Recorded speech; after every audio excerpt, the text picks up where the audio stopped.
In one sense, all it is a conference of invitation-only people attending. In another sense, it's probably one of the most influential bodies in the world.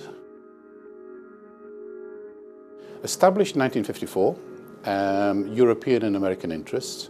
The people who are involved in conspiracy theory thinking think it was there to generate wealth. It wasn't. It was there to prevent war. After the Second World War, fundamentally, the elite of Europe and the US wanted to ensure that the world would never have anything like it again. So it started in many ways for good reasons. In all that, there was also a protection of existing wealth. But it was not just conspiratorial, it was actually for social benefit originally. Why the secrecy? Well, first of all, you've got about 120 people whom any terrorist would like to attack. So the secrecy here is largely because in the security, because you have some of the best brains in the world meeting. You have politicians, you have finance directors, you have CEOs, you have chairmen, you have people from the major banks. A catastrophe could occur if you actually allowed security to be lax. The secrecy is interesting. The secrecy, I think, began not to keep things secret, but to ensure that the people who attended the Bilderberg conference felt relaxed. Whatever they said, they could say it. Nothing was going to be attributed. Nothing was going to be replicated externally. So really the Bilderberg conference is a meeting of interests where people begin to reach some sort of consensus and share by feeling comfortable. Now, secrecy is not good. Lack of transparency is a problem. If, however, you made Bilderbergs too transparent, you'd expose the conference to lobbying from different interests. You'd expose the conference to, in a sense, restricting conversation. So although you may get more transparency, ironically, you'd probably get another Bilderberg in the background growing up where people need to talk together in conference and in confidence. Is this new? No. If you go to any board meeting, one of the most interesting things about a board meeting is the dinner the night before, where people get together, totally informal, they share their ideas, they share all the things that are difficult to discuss, so that the board meeting the next day can proceed satisfactorily. So there is a function to the secrecy. It's not something I personally like, but I can see the logic of it. The Bilderbergs are deeply influential in terms of creating something called a mindset, positioning a way of thinking, positioning an agenda, so that when it comes to the public domain, almost the press and the media don't know, how am I going to challenge this? But no decision is reached. Now, should you be worried? Bilderbergs is only one of a number of bodies like this, Trilateral Commission, Council of Foreign Relations, and a whole number in Europe, the UK, and the US. In one sense, yes, you should be worried. In another sense, it's very good that attention is being given to the Bilderbergs, because at least people will begin to understand how, in a sense, the world's affairs are slowly being sorted out long before we get to a decision.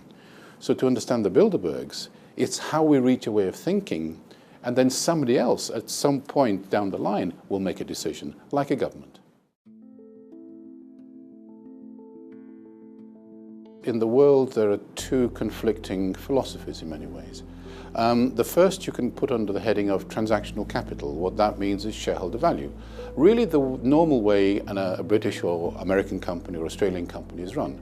We have equities markets, you have debt markets, you try and go to the markets with some money, invest, pay the markets back. The reason it's called transactional capital is all that is short term. It's based on a transaction. And if you look at our life today, trying to invest and get rid of the poverty that we have, get rid of the infrastructure concerns we have, you cannot use transactional capital. You have to have a much longer term point of view. So there's an alternative philosophy known as socialized capital, stakeholder capital, what the Germans have, in many ways what the Chinese have. And what you've really got is these two systems building up to have a clash. The Bilderbergs are undoubtedly championing transactional capital. And if you look at the way capital is actually allocated, the crash of 2008 made available resources and assets at a very cheap price. And they were snatched up. The fact that you and I may have suffered was one thing. The fact that more and more capital is being controlled by fewer and fewer people is another. So as you begin to look at the world's wars, at the world's deprivation and the world's concerns, in a sense, what these two philosophies are doing are positioning themselves to have a clash and become a one world government. And in many ways, one of the Bilderberg aspirations is to create a one world government idea, but based on transactional capital. So are they doing a good job in determining how we're going to slowly progress to a one world government, a one world governance, a one world way of thinking? They're doing it brilliantly. The fact that on the way we have certain hiccups called a crash or certain deprivation, but in fact, as those crashes occur, transactional capital, shareholder value capital begins to dominate the world, like you may have seen in the Middle East. Libya's gone, it's transactional capital. Iraq in many ways has gone, it's transactional capital. Slowly we're building it into Asia. So what in fact is happening on a big policy scene is things are going to plan. On a daily scene in terms of your life, such as you and I, yes, we're having problems, but not in terms of capital and not in terms of global policy. It's actually quite smart. You still have one problem. More and more people are getting poorer. Fewer and fewer people are getting richer. We're going to have food security as a concern. We're going to have water security as a concern. And I see no particular measures to invest to try and prevent those concerns. If you actually looked at financing our world in a completely different way, we could have basically twice the world's population and still have more food and more water than we actually need. What we have actually got is capital being used for short-term purposes as opposed to long-term investment. Go to Germany, you don't really have debt and equity markets. You borrow from the People's Bank. You have 25 to 35-year time horizons. We have 3-month time horizons. The city demands results in a quarter. Now, how can you deal, for example, with housing deprivation in the UK on a 3-month cycle? You can't. Are there any groups, any countries, any nations trying to champion the stakeholder capital viewpoint then? It seems as if we're overwhelmed by one particular viewpoint. We are overwhelmed by one viewpoint. Germany is a very good example. It's got a very high level of profitability as a country. It's in surplus. Germany paid for the unification of East and West Germany. It's bailed out Europe. I know the Greeks don't have a happy time with Germany, but it's bailed out Greece. It's in many ways bailing out Italy and Spain and still have money to spare. Another country that's building itself up very fast and writing the laws and could well be the future nation of this earth is China. And their long-term investment patterns and the relationship between the state and finance to essentially build a country and an infrastructure that makes sense is taking place. True, China has problems. It has corruption problems. It's had all sorts of concerns. But if you look at the development of China and the fast pace of growth and the fact that they're building an infrastructure for people and people like it, for example, in China, just over 22 million people are moved every year from the countryside to the cities. And it's something the Chinese people want. The standard of life is much better. But they're being moved about 1,000 kilometers. So if you can imagine the whole population of Australia being moved from Australia to Singapore every year, with this plan continuing now for the next decade or more, and people want it, and people are clamoring for housing, you can see that there is quite a level of success. The problem is Germany, because Germany is caught up in many ways within the Bilderberg type of framework of thinking, and at the same time has a philosophy that contradicts the shareholder value capitalism. So it's going to be a very interesting development to see what happens to Germany in the sort of medium-term future. I talked to 2 Bilderbergers, and both were deeply irritated with the conference. One called it a self-congratulating, irritating body of people who tell each other that they're beautiful. And the other person called it, apart from 1 or 2 of the sessions, because they have conference sessions, a waste of time. And what I did was I went to my room and I worked on my computer because I couldn't tolerate all this self-congratulatory nonsense.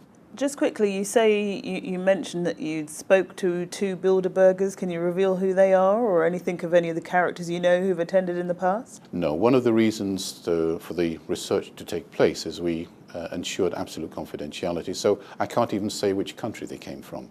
And that was the only way that we could get people to talk to us. What I can say is we talked to quite a few people. It was in a whole number of countries. The same basic message came through. The first is, on paper, the Bilderberg conference is innocent.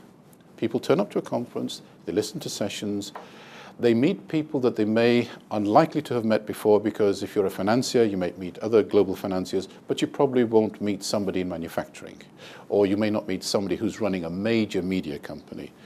So they enjoy the sessions, they enjoy the discussion, and they gain some sort of benefit themselves from being developed to look at the world in a different way, really get that global picture. It helps lift them up from their daily job. So reaching a consensus in many ways is exhilarating. And I can say that there is a benefit to that. The more the Bilderbergs meet, the more you get global elites together, in a sense you sort out issues before they get to a conflict. So one argument could be put forward: do the Bilderbergs in many ways sidestep wars that are unnecessary? The answer is yes. However, the lure of being such an elite body, in many ways the anxiety of never being invited again. We found two anxieties. The first anxiety for many of the Bilderbergers was, will I be invited? The second and worst anxiety is, will I be invited again? So that anxiety in many ways is leveraged. So once you have come to this sort of idea, let's say transactional capital is okay, and it's the best way to get entrepreneurialism going, and it's the best way to get an economy that's vibrant without looking at the downside, in many ways you've built a body of people now that you can rely on to sort of promote that view. Even the word promote is too strong, to just not go against it. And once you've done that, you now have a brilliant platform to move forward, because press, media, manufacturing, services, in many ways have got the whole mindset around recessions are okay, they're cyclical, things go up and down, but we can be resilient towards that, instead of thinking, why don't we do things in a different way? Andrew, thank you so much. Extraordinary and fascinating. Thank you very much for joining us. My great pleasure. Thank you.